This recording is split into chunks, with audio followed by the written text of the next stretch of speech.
The story isn't about beating the White Wolves of Uzbekistan.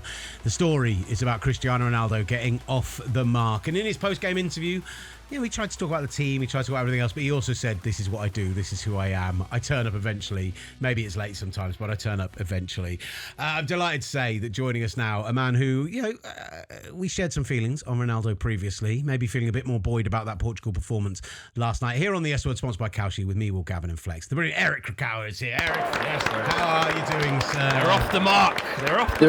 Doing well. I've recovered from the all-out assault that I got on my social media page from the trolls. The trolls. Unbelievable.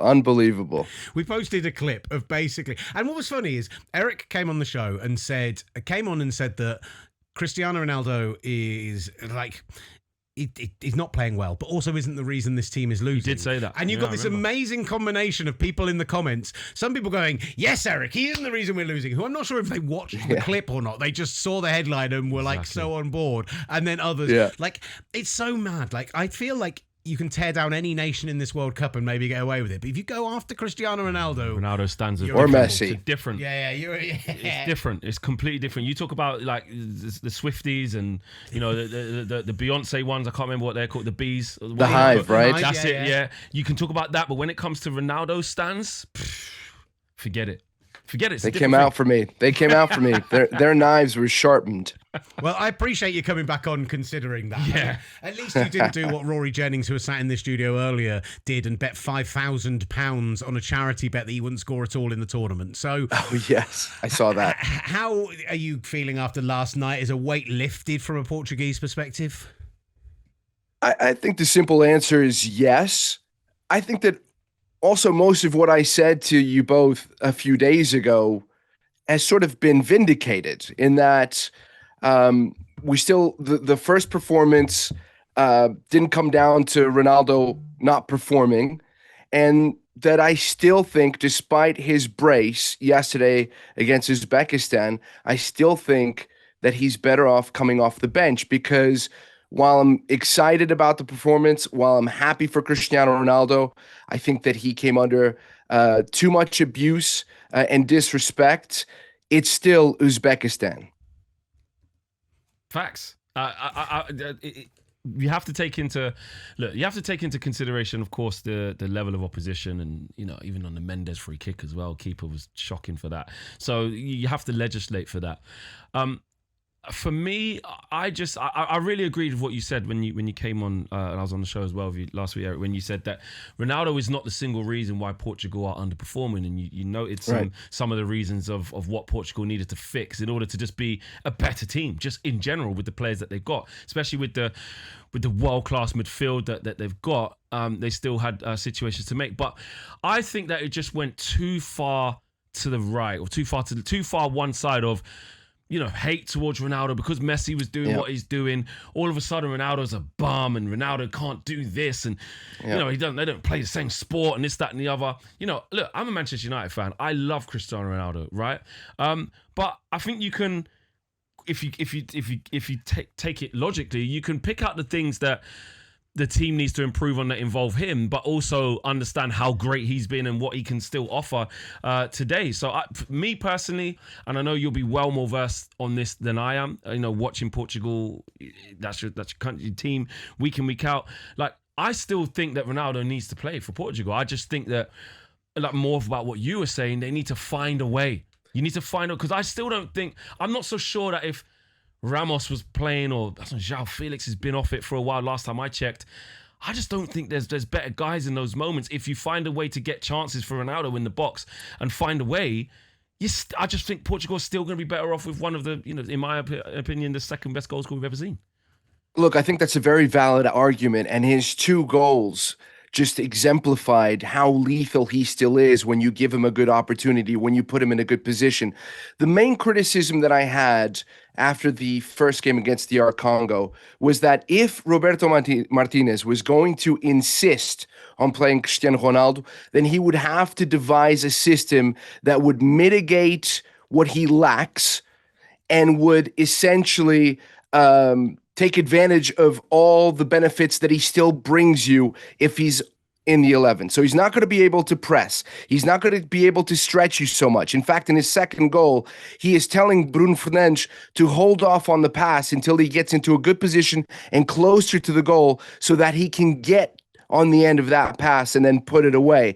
Back in the day, I was just watching video of him in 2012 in the European Championship where he was outstanding, demolished the Netherlands, if you guys will remember well. And he could start his run at the midfield line. That Cristiano Ronaldo is long gone. Exactly. So you need to be able to create a system that can still capitalize on his presence. And I think that's exactly what happened yesterday against Uzbekistan. Portugal pushed their lines of confrontation further up the field by putting João Felix into the 11. He comes into the middle and he's much closer to Bruno Fernandes and Cristiano Ronaldo. If you'll remember against DR Congo, there was too much space between all the midfielders as they tried to create overloads on the wings. And so what happened was when they misplaced a pass, DR Congo were able to break in transition quickly and capitalize on those open spaces in the center of the park. That didn't happen against Uzbekistan because you had João Neves, you had Vitinha, you had Bruno Fernandes, and João Felix in the central corridor. And when they moved to one side, they moved together in order to make the field more compact and make it very difficult for Uzbekistan to play through lines. That didn't happen against DR Congo. I am concerned, though, that in asking Nuno Mendes, who scores that second goal, to be so vertical, which is essentially a key piece to the strategy, there are still some issues. There are still some soft spots that can be exploited by opponents in transition. Luckily, Ruben Dias, Renato Veiga, I thought they were very good in covering spaces. But again, they're playing against Uzbekistan. Against a team that can break in transition a lot faster, I think you're in trouble. And also with more quality. On the other side of that, and I know I'm being long-winded, if you're playing a France, if you're playing a Spain, you're going to defer possession to those two teams. And that's when I think a Gonçalo Ramos can make a difference because he can press when he needs to, because he can chase a little bit more than Cristiano Ronaldo. And so that's why I still think that despite how lethal he is in front of goal, there are other things that he lacks that could be exploitable against a better opponent. We've been plunged into darkness here, Eric, so we're not going to cut back to see us in the studio. Because of We're the just scrutiny on Ronaldo. He's turned the lights off. He's like, do not. You can just focus on my too face. much disrespect. Just show us in the studio, because people have to know now. People have to see it. There we are. Oh, wow. Listen, Eric, do you think that it was savvy from Cristiano Ronaldo, and it just showed just that little bit of how much he cares about his image and his personality, that when he scores that goal and he runs over and he shouts, "I'm back," and he doesn't just shout, "I'm back," he does it in English at that. Yeah. Look, I've had, let me preface what I'm going to say by saying this first. What Cristiano Ronaldo has done for the sport and the country is incredible, and somebody should build statues for this man. They have already. Okay, build more of them. But there is an arrogance that I have found repellent, even as a fan of Cristiano Ronaldo. Having said that, if that's what he needs in order to really motivate himself to do well, and that means that Portugal will go on to have a great tournament or potentially even win the World Cup, which I don't think will happen, then I'm all for it. Because Roberto Martinez is never going to bench this guy. So whatever he needs to do, if he needs to look at himself in the mirror and tell himself he's the best looking guy in the world, he's the best player in the world, good for him. It doesn't mean I need to like it, but if it translates into success on the field, I'm for it. Yeah, I see exactly what you're saying. And look, to be honest with you, there's certain people, certain players, like you said, they're just too good. He's a GOAT of the game, okay? I'm not going to get into the Messi thing and do all of that now, but Cristiano Ronaldo is one of the best to ever play this game. And there's certain egos, there's certain characters that come with that.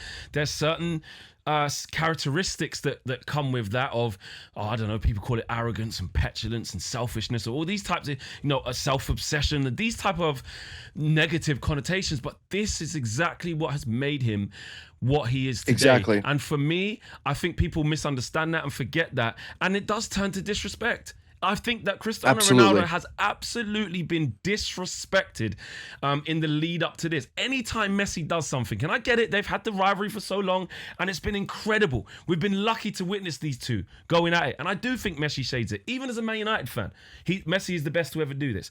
But whenever Ronaldo, people love to see Ronaldo be in a period of, a little tumult. down period. Yeah, exactly Yeah. that. They love. So when Rory made that bet, I would love nothing more than to see that smug just not score a goal. I think Do you know what I mean? But English fans remember the wink. English fans remember the knocking him out of the Euros and knocking him out of the World Cup on penalties. But Wayne Rooney forgave him for that. Exactly, because Wayne he's Rooney that might have great. forgiven him. I haven't you forgiven did. him. Can I just haven't add forgiven something? him, Eric. Come on, man. I was the one who was heartbroken on the lawn of my university. I'm sure. At end of year thing. Headed to Glastonbury straight afterwards. What a party that would have been. Oh, if that's we'd not won bad. that game of football, and instead I was crying tears into my beer. I don't forgive him, even if Wayne Rooney has. Can I just say one thing to your point?